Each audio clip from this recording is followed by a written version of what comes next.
Alright, welcome everyone. My name is Kevin Libwood and this is another video for our series of training materials for Theagen's Terra Workflows for SARS-CoV-2 genomic analysis. In today's video, I'm going to be diving into our Mercury workflows for submission prep of SARS-CoV-2 data. I'll start off by presenting some background information on the intended purpose of these workflows and how they work, and then in a few follow-up videos, we'll jump into a Terra workspace to see how to actually use these resources. Okay, so with that, let's get into it.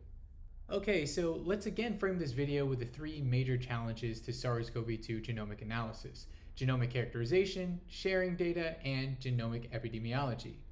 The focus of the Mercury series addresses the sharing of SARS-CoV-2 data to internationally accessible databases.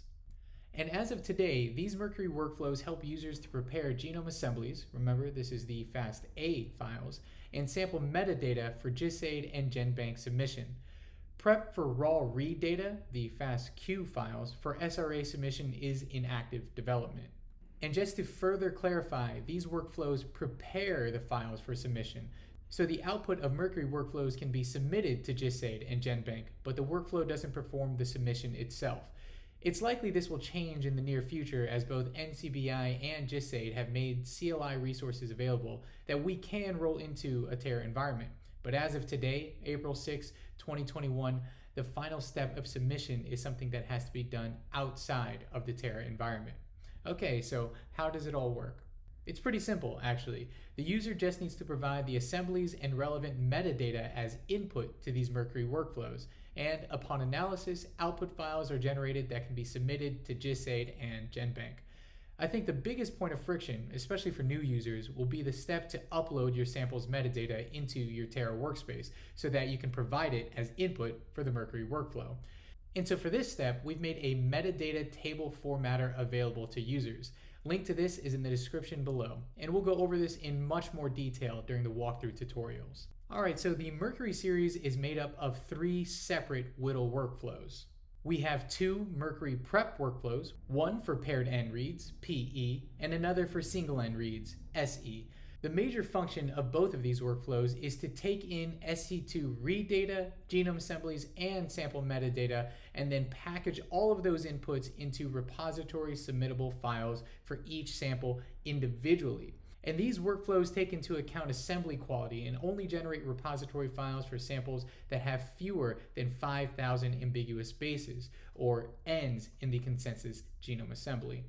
And then we have a third Mercury workflow that allows users to batch these outputs together from multiple samples. It will concatenate the assembly files and combine input metadata sheets for batch submission.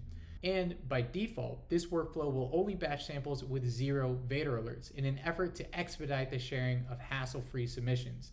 If you've assembled your genomes using any of our Titan workflows, these Vader alerts are already tallied up for you under the Vader num alerts output column.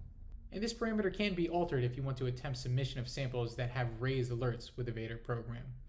And again, these workflows, despite requiring read data inputs, are not yet written to provide SRA compatible files, but will be in the near future.